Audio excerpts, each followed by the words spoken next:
동행하는 사람들이 바보에서 배 타고 밤빌리아에 있는 버가에 이르니 요한은 그들에게서 떠나 예루살렘으로 돌아가고 그들은 버가에서 더 나아가 비시디아 안디옥에 이르러 안식일에 회당에 들어가 앉으니라.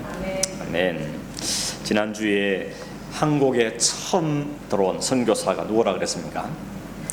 복서 아펜젤러 언더우드가 처음 들어온 선교사다. 우리는 그렇게 알고 있다 그랬죠. 근데 알고 보니까 그들이 선교에 들어온 날은 1885년 4월 5일 부활절 날 지금의 인천항으로 들어왔다 그랬습니다. 근데 이거보다 20년 전에 1866년 9월 달에 토마스 선교사가 제너럴 셔먼호를 타고 들어왔다 그랬죠. 배에서 내리자마자 순교를 당하긴 했지만 그가 와서 뿌린 성경 때문에 그 성경 읽고 예수 믿는 사람이 많이 생겼다 이야기했습니다. 그리고 그보다 또 한 35년 전인 1832년 7월 달에 조선 땅을 밟은 선교사가 있었는데 그 사람이 호주 멜번 출신인 조셉 헨리 데이비스라는 데이비스 선교사라는 분이 있다 그랬습니다. 본래는 뉴질랜드 태어났는데 4살 때 멜번으로 옮겨가지고 거기서 공부하고 자라고 교육을 받았습니다. 형제가 12명이 되는데 12명 중에 5명이 다 선교사가 된 선교사 가정인 사람이었습니다. 데이비스도 20대에 2년간 인도 선교를 갔다 온 다음에 인도를 마음에 품고 내가 앞으로 인도에 가서 선교해야 되겠다 이런 마음을 가지고 준비를 차근차근 했습니다. 근데 어느 날 갑자기 한국 그리고 부산이라는 곳에서 선교사가 꼭 필요하다는 아주 간절한 강곡한 마음이 담겨 있는 편지를 읽게 돼가지고 가슴이 막 뜨거워져서 내가 부산으로 가야 되겠다 이런 마음이 생겼어서 그가 호주에서부터 한국의 서울을 거쳐서 부산까지 가게 됩니다. 그때 언젠가 하면 기록을 찾아보니까 1890년 10월 89년 10월 2일 날 서울에 도착한 다음에 그 다음인 1890년 4월 4일 날 부산에 도착했습니다. 4월 5일이 부활절이었다 그럽니다. 그래서 부활절 바로 전날 토요일 날 부산에 도착을 했는데 그 오는 동안에 병이 걸렸습니다. 천년두와 폐렴이 걸려가지고 부산에 도착한 그 다음 날 세상을 떠나고 말았습니다. 그때가 33살이었는데 그 33살에 호주에서 출발한 이 데이비스가 선교를 제대로 해보지도 못하고 거기 죽게 된 겁니다. 이 소식이 호주 멜번에 전달됐을 때 호주 멜번에 있는 많은 젊은이들이 그 데이비스가 이루지 못한 꿈을 우리가 이루자 이런 움직임이 일어났습니다. 그래서 그 이후로 한 130년 동안에 130명 정도가 한국의 부산 지역에 특별히 호주 선교사들이 상당히 많이 갔습니다. 깜짝 놀랐습니다. 130명이 가서 특히 부산, 경남 이런 지역에 병원을 세우고 학교를 세우고 또 교회도 세우고 이런 활동을 많이 했습니다. 그래서 지금도 경남 창원에 가면 창신재단이라고 있는데 거기와 여기 호주 지역이 서로 자매결을 맺고 호주 선교를 계속해서 소개도 하고 이런 걸 하는 그런 행사도 하는 걸 볼 수가 있습니다. 오랫동안 신앙을 공부하고 선교를 받은 다음에 겨우 부산에 도착했는데 그 다음날 죽었으니까 너무 안타깝지 않습니까? 너무 허망하고 그렇게 열심히 공부한 게 허사가 아닌가 이렇게 우리가 생각을 주지만 그 한 사람의 죽음이 씨앗이 되어서 미랄이 되어서 많은 그 130명의 사람들이 도전을 받고 한국 땅에 선교사 가게 된 것은 놀라운 축복인 것이죠. 하나님께서 헛되이 쓴 사람은 없습니다. 한 사람의 헌신, 한 사람의 희생, 한 사람의 섬김을 통하여서 하나님께서 부산의 복음을 이룬 데 이를 멋지게 사용한 것을 볼 수가 있다는 것입니다.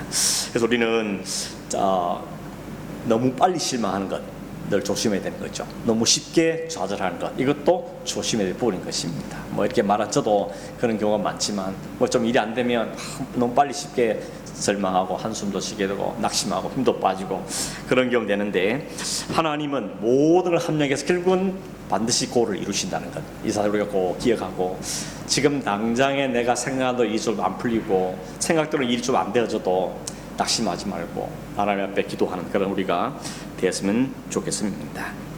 오늘 이 13절에 보면 첫 선교였던 구브로에서 사역을 마치고 이제 배를 탄 다음에 밤빌리아에는 버가로 갔다고 이야기합니다. 그 지역은 지금 터키 지역이라고 말할 수 있는데 지도를 보시면 구브로 섬이 있죠. 살라미에서 바브로 간 다음에 거기서 배를 타고 밤빌리아 지역에 있는 이 버가로 가게 되는 것입니다. 오늘 13절에 보면 버가에 가서는 특별히 선교했던 기록은 별로 없습니다. 무슨 기록이 있는가 하면 요한이 그들과 함께 갔던 마가 요한이 그들을 떠나서 예루살렘으로 돌아갔다 하는 이야기만 기록되어 있고, 그 다음에 거기서 떠나서 비시디아 안디옥으로 갔다 하는 그런 기록을 볼 수가 있습니다. 오늘 생각해 보고 싶은 건 뭔가 하면, 첫째는 요한이 왜 중도에서 포기했을까? 누가는 이야기를 안 하고 있는데, 그러나 학자들은 뭔 추측을 하는가 하면 이런 여러 가지 추측을 하는 걸 봤습니다. 첫째는 원래 처음부터 구브로까지만 가기로 했기 때문에 돌아간 거다, 이렇게 말하는 학자가 있고, 두 번째는 아직 요한이 나이가 젊었기 때문에 그 환경이 너무 버거우니까, 성경의 환경이 너무 열악하니까 더 이상 못 가고 고향에 대한 향수병에 걸려서 돌아간 것이 아니겠는가, 이렇게 추측하는 경우도 있고, 세 번째는 요한이 따라 나서게 된 것은 자기 삼촌인 바나바 때문이었는데, 바나바가 사실은 이 선교팀을 꾸리고 앞장서 이끌어갔는데, 이 지나가다 보니까 자꾸만 바울이 더 앞장서고 자기 삼촌이 뒤로 처지니까 마음에 불평이 생겨가지고 이건 꼴을 못 본다 그래가지고 돌아갔다, 이렇게 주장한 분도 있고, 네 번째는 이 버가에서 비시디아 안디옥까지 가는 길이 한 120km 좀 되는데 그 길이 아주 1200m 있는 아주 높은 고원지기 때문에 길이 너무 험해가지고 돌아갔다, 이런 네 가지 정도의 학자들의 추측을 볼 수 있는데, 사실은 다 설득력이 좀 떨어지는데 아무튼 이런 다양한 견해가 있다는 것은 알 수 있습니다. 말씀드리고 싶은 건 뭔가 하면, 이때 마가 요한이 중도에 기복하고 돌아간 것 때문에 나중에 바울과 바나바가 두 번째 2차 선교를 할 때 이게 큰 이슈가 됩니다. 아시겠지만 15장에 가보면 바울과 바나바가 1차 선교를 다 끝난 다음에 이제 두 번째 선교를 가는데, 마가 요한을 데리고 가자는 바나바와 바울은 안 된다, 그 한 놈 한 짓이 있는데 어떻게 데려가냐, 그래서 안 데려간다. 이것 때문에 두 사람이 의견의 충돌이 생겼습니다. 충돌 정도가 아니고 성경 표현 그대로 보면 심히 다투었다 그럽니다. 바울과 바나바가 심히 다툰 다음에 그러면 우리 따로 가자 해서 갈라서게 되는 것입니다. 그래서 바울은 누굴 데려온가 하면 실라를 데려가죠. 그래서 나중에 우리는 바울과 실라 이런 표현을 자주 보게 되는 거죠. 그리고 바나바는 마가 요한을 데리고 자기 조카를 데리고 선교를 서로 나누어져서 가게 됩니다. 2차 선교 여행을 보면 이 바나바는 이 자기 조카 요한을 데리고 배를 타고 구브로로 먼저 갑니다. 그런데 바울은 신라를 데리고 육지를 통하여서 이게 여행을 따로 이렇게 완전 반대로 나누어서 가는 걸 볼 수 있습니다. 근데 나중에 바울이 말년에 편지를 쓸 때, 디모데 전서후서가 거의 마지막에 쓴 편지죠. 그 편지에 그 디모데에게 편지를 쓰면서 이렇게 말합니다. 너 올 때 요한도 데려와라, 이렇게 말합니다. 그러면서 그가 내게 유익한 사람이다, 이렇게 말합니다. 그 중간 과정은 잘 모르겠지만 결과적으로 볼 때 이 마가 요한이 바울과 화해도 하고 바울도 그를 받아들이고 두 사람이 관계가 잘 회복돼서 그 바울에게 아주 상당히 소중한 사람이 되었다는 건 이 편지를 통해서 알 수가 있다는 걸 보게 되는 겁니다. 그러니 우리가 사람에서 너무 쉽게 실망하고 너무 조급하게 평가하고 판단하는 것도 참 주의해야 되는구나 하는 걸 우리가 알 수 있는 거죠. 하나님 어떻게 바꿀지 모르기 때문에 지금 당장 좀 마음에 안 들고 한 짓이 좀 힘들어 보이고 해도 하나님이 결국 타치하시면 그 사람을 바꿔내실 거기 때문에 우리가 성급하게 판단하고 그렇게 조급하게 울지 말고 좀 기다려주고 또 이해도 해주고 그리고 그를 위해서 오히려 기도도 해주고 하는 것이 우리가 가져야 할 태도가 아니겠는가 하는 생각이 듭니다. 여러분 자녀도 마찬가지죠. 자녀가 내 생각 계획대로 착착착 잘 되면 얼마나 좋을까요? 그런데 기다려줘야 됩니다. 때가 다 있기 때문에 하나님 그때를 바꾸시고 변화시키면 그때 하나님이 일을 이루시기 때문에 우리가 할 일은 참고 인내하고 이해하고 기다려주고 기도하고 하는 게 필요한 우리가 해야 될 태도인 것입니다. 성도도 마찬가지입니다. 순장님들이 수는 돌볼 때도 참 이 속에 욱 하는 게 있지 않습니까? 그렇지만 또 아이들 가르칠 때도 그렇죠. 그러나 그때 우리가 주님이 나를 어떻게 참으시는 걸 좀 생각하면서 참고 기다리고 인내하고 하는 그 태도가 우리에게 필요하고, 그래서 우리 믿음을 가질 것은 하나님이 한번 타치하시면 하나님이 바꾸어내시고 유익한 사로 만드시기 때문에 그런 하나님을 기대하면서 기다리는 것이 중요하다는 것입니다. 그리고 또 하나 우리 시선을 끄는 게 뭔가 하면 13절 첫마디가 뭐라는가 하면 이렇게 말합니다. 13절에 보면 바울과 및 동행하는 사람들이 이렇게 말하죠. 원래 그 앞에는 바나바와 바울이 구부로 갔다 이렇게 되는데, 여기는 보면 바울과 및 동행하는 사람들 이러면서 바나바 이름이 좀 없어지는 걸 볼 수 있습니다. 오늘 제가 이걸 생각하려고 하는데, 첫 번째 뭔가 하면 이전에는 항상 바나바와 사울 그러면서 이름이 항상 바나바 이름이 먼저 나왔습니다. 이름이 앞에나 뒤에나 뭐 중요하냐 싶지만 사실은 이 13장이 시작되기 전까지는 항상 바나바와 사울 이렇게 바나바가 앞에 와 있습니다. 몇 가지 예를 들어 보면, 처음에 안디옥 교회를 사역할 때 바나바가 그 사울을 데리고 와서 1년간 사역했다 그러면서 바나바와 사울이 안디옥 교회에서 1년간 사역했다 이렇게 표현합니다. 그리고 예루살렘 교회가 힘든 소식을 듣고 헌금을 모아가지고 부조를 보내죠. 그때 성경 말하면 바나바와 사울에게 일을 맡겼다 이렇게 표현합니다. 그리고 그 일을 다 마치고 돌아올 때도 바나바와 사울이 이 일을 마치고 돌아올 때 요한을 데리고 왔다 이렇게 표현하고 있고, 안디옥 교회가 금식한 다음에 바나바와 사울을 따로 세워서 그를 보냈다 이렇게 표현합니다. 그러니까 12장까지는 항상 바나바 이름이 먼저 나왔다는 것입니다. 그런데 13장에 들어오면서 오늘 이 성경에 보니까 본격적으로 성경이 시작되면서부터는 이름이 바뀝니다. 바울과 바나바, 심지어는 바나바 이름은 없어져 버리고 뭐라 그럽니까? 바울과 동행하는 사람들 이렇게 이야기하고 있다는 것입니다.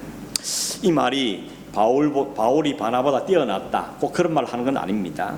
그리고 바나바보다 바울이 더 많은 일을 했기 때문에 바울을 임해 왔다 그런 의미도 아닙니다. 중요한 것은 바나바의 역할과 바울의 역할이 다르다는 것입니다. 서로 롤이 다르다는 겁니다.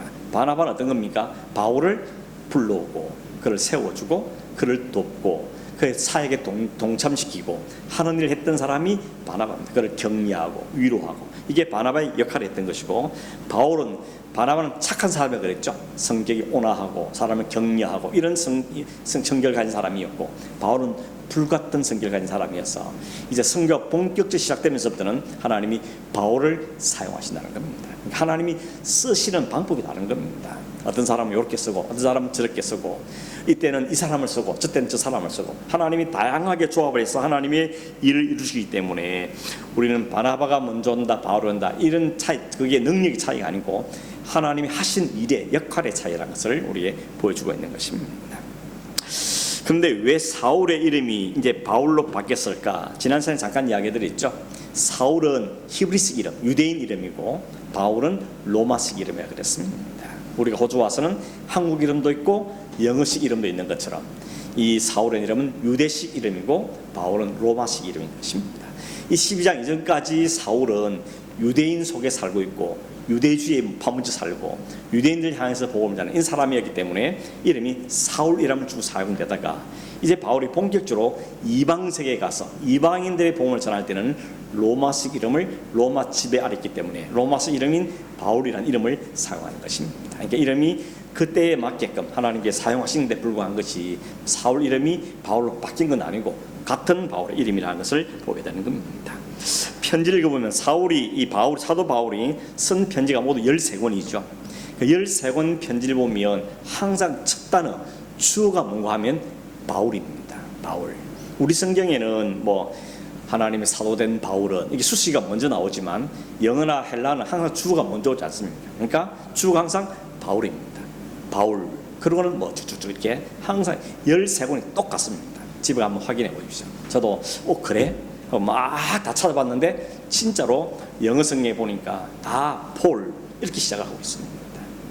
근데 왜 그 폴, 바울이라는 의미가 있는 것인가 하는 것인데, 9장에 보면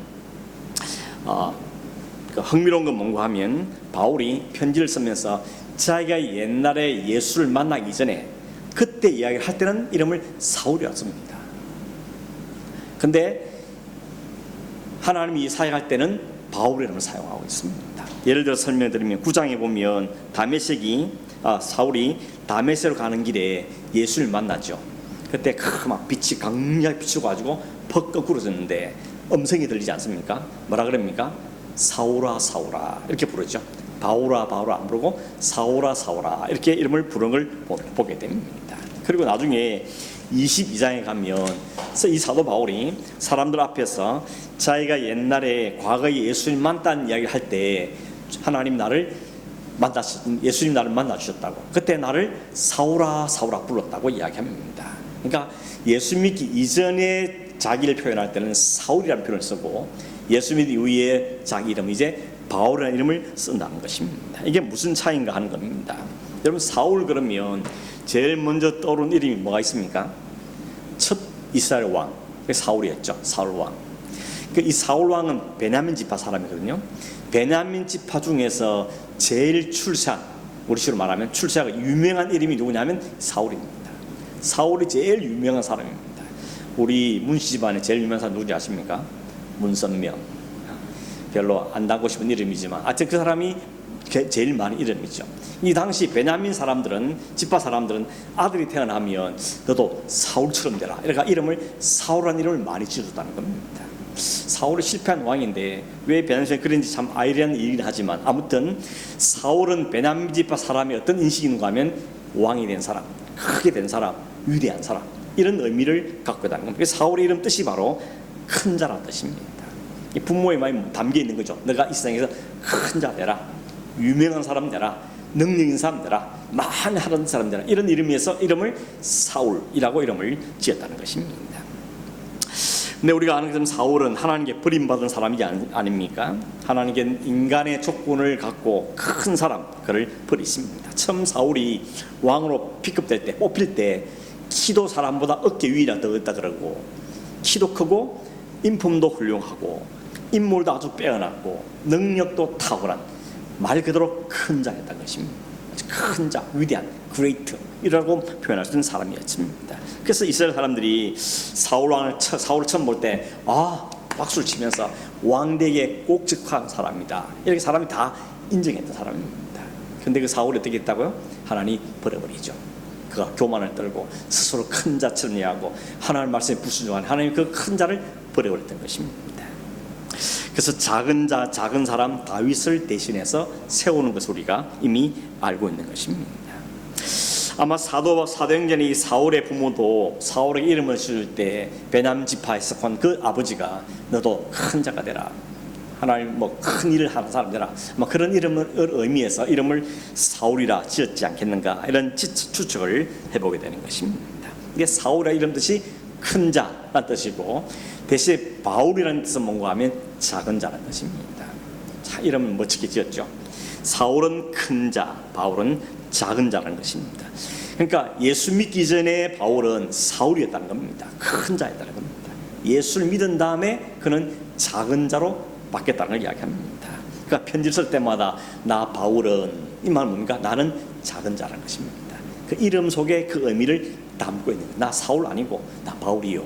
이게 바울의 신앙의 고백이 그 이름 속에도 담겨 있다고 볼 수가 있다는 것입니다. 바울이 쓴 편지를 보면 시간이 가면 갈수록 자기 인식이 점점점 낮아집니다. 예를 들어서 제일 첫 번째 편지가 갈라디아서거든요.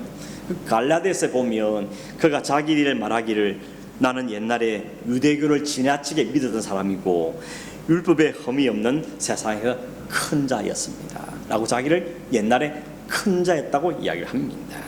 그랬던 바울이 예수를 믿고 나서 그 위에 편지를 보면 그 표현이 완전히 바뀌게 되는 겁니다.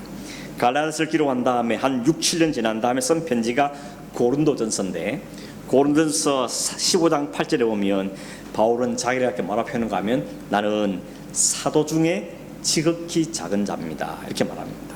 사도들이 많이 있는데 그 중에서 나는 가장 작은 자로 말합니다. 갈라디아에서는 뭐라는가 하면 내가 사도가 아니냐? 나 사도다. 누구 못지않은 사도다. 이렇게 자기가 사도됨을 강조했는데 6, 7년 지나고 나니까 말하기를 나는 사도 중에 사도이긴 하지만 제일 끄트머리에 있는 사도 중에 가장 작은 자입니다. 자기를 그렇게 표현합니다. 세월이 더 흘러서 고린도전서를 기록한 다음에 한 6 내지 8년 지난 다음에 쓴 편지가 에베소서인데, 에베소서 3장 8절에 보면 바울이 자기를 이렇게 표현합니다. 모든 성도 중에 지극히 작은 자보다 더 작은 자다. 자기를 그렇게 표현합니다. 사도도 아니고 이제 성도 중에서 작은 자보다 더 작은 자라고 자기를 그렇게 표현하는 걸 볼 수 있습니다. 이게 사도 바울이 자기 인식이죠. 점점 하나님을 알아갈수록, 믿음이 더 깊어갈수록 그 자기는 점점 낮은 자로 내려가더라는 겁니다. 마지막 쓴 편지가 디모데후서라 그랬죠. 디모데전서, 디모데후서가 바울이 노년에 마지막에 쓴 편지인데, 디모데전서 1장 5절에 보면 바울은 자기가 그렇게 뭐라 했는가 하면 죄인 중에 괴수입니다. 이렇게 표현합니다. 나는 죄인 중에 괴수요라고 표현한다는 것입니다. 그러니까 사도 바울이 하나님을 알아가면 알아갈수록 하나님을 크게 받아들이고 그 하나님 크심 앞에 자기는 점점 작아지는 것을 표현하고 있다는 것입니다. 이게 하나님을 만난 사람이 나오는 고백입니다. 여러분도 마찬가지일 거예요. 처음에는 내가 좀 괜찮은 줄 알고 나만 하는 사람 어디 있어? 나만큼 뛰어난 사람이 어디 있어? 이런 마음을 품고 교만했지만 하나님을 알면 알수록, 하나님을 만나면 만날수록, 하나님 은혜를 입으면 입을수록 내가 별것 아닌 존재구나, 내가 자랑할 적이 아무것도 없구나, 오직 하나님 은혜로 사는 존재구나 하는 것을 그는 깨달아 알게 되는 경험들을 해보셨을 겁니다. 바울은 지금 그 이야기를 하고 있는 것이죠. 나는 옛날에는 정말 내가 빼어난 사람, 학문도 그렇고 가문도 그렇고 로마 신민을 가진 것도 그렇고 내가 배운 그 학력도 그렇고 모든 면에서 나는 뛰어난 사람이었는데, 예수를 알고 그 예수를 내가 완전히 부수지 못한다면 나는 점점 낮은 자로 죄인 중에 괴수에까지 자리로 점점 내려간 겁니다. 근데 여러분, 사람들은 바깥에 보면 어떻습니까? 바울이 죄인 중에 괴수로 말 사람 뭐라 그러겠습니까? 아니 무슨 저런 사람이 이렇게 겸손할 수 있어?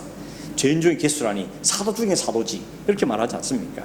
그러니까 사람들 보기에는 점점 위대한 사람이 되어 가는데 자기는 자기를 점점 낮은 사람으로 봐지는 것입니다. 이것이 제대로 성숙돼가는 하나님의 사람의 모습인 것을 우리에게 보여주고 있는 것입니다.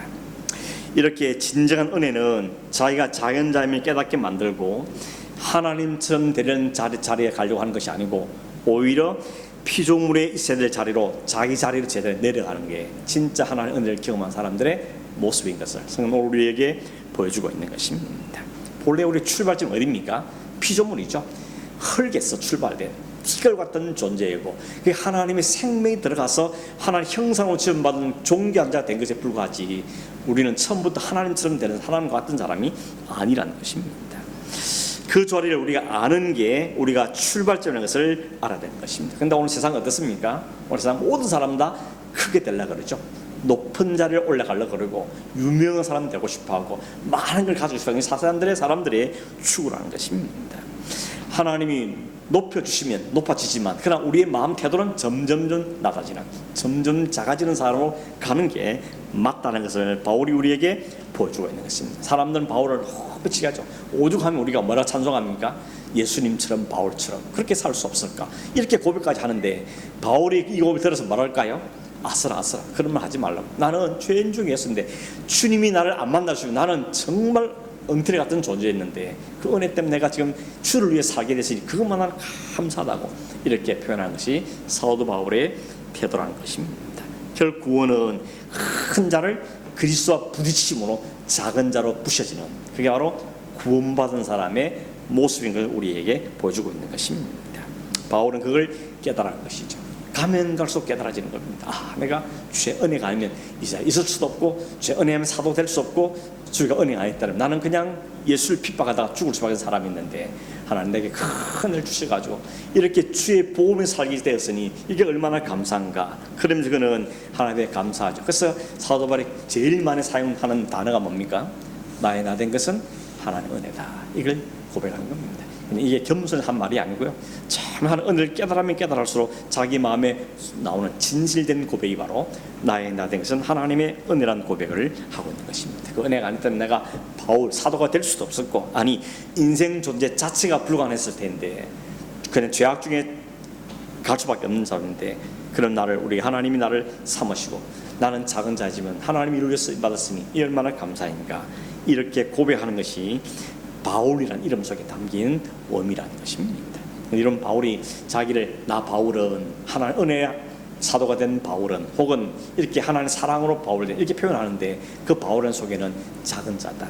하나님 은혜가 크고 나는 그 은혜를 입은 작은 자에 불과합니다. 이런 고백을 담고 있다는 것입니다.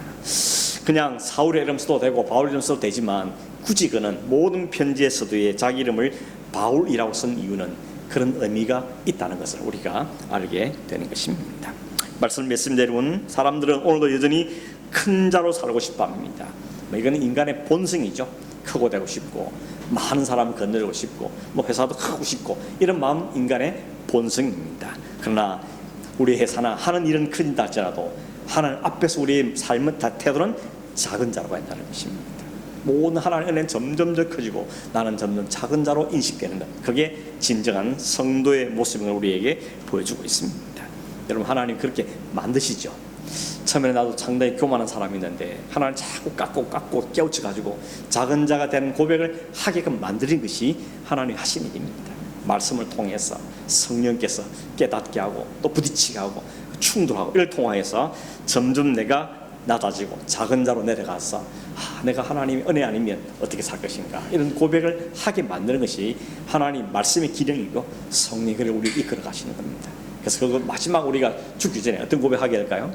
나의 나중에 참 하나님 은혜였습니다. 이 인생을 살아오면 하나님 은혜 내가 살아왔습니다. 그러면서 하나님 품 안에 가게 되는 것이 가장 바른 성도의 모습이라는 것이죠. 크게 돼서 성공해서 끝나는 게 아니고 찾아져서 아무것도 없는 상태에서 주님만이 온전히 정리하는 그 자리로 가는 게 성도의 마지막 모습인 것을 우리에게 보여주고 있는 것입니다. 이걸 아는 사람들은 이 땅에 사는 동안에 막 크게 들고 몸을 쥐지 않습니다. 하나님이 주신 만큼 살고 또 크게 주시면 크게 쓰시고 하지만 그러나 마음의 상태는 여전히 겸손한 자로 점점 낮은 자로 가게 된다는 것입니다. 결국 하나님 하시는 모든 일은 큰 자 사울을 통해서 하지 않고요, 작은 자 바울을 통해서 하시더라는 겁니다. 결국 우리가 작은 자 될 때, 그냥 폼으로 작은 자 말고 진실로 하는 은혜를 아는 작은 자 될 때 하나님 우리를 더 크게 쓰시는 원리를 우리에게 보여주고 계시는 것입니다. 왜 그렇겠습니까? 그래야 하나님 영광이 드러나거든요. 내가 커서 내가 잘해서 되면 하나님 영광이 자꾸 땅에 떨어지기 때문에 우리는 작은 자를 만드시고 나를 통해 영광을 받으시는 그 하나님이기 때문에 우리가 하나님이 존귀함을 받게 되는 것입니다.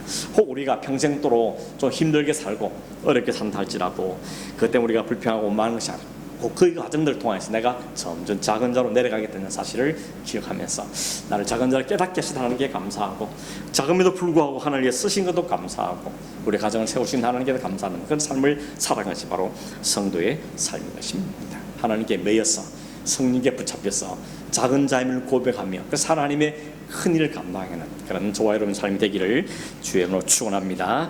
기도하겠습니다. 고마우신 하나님 아버지, 큰 자로 착각하고 사는 우리를 작은 자임을 깨닫게 하시고 그리스도 아니면 우리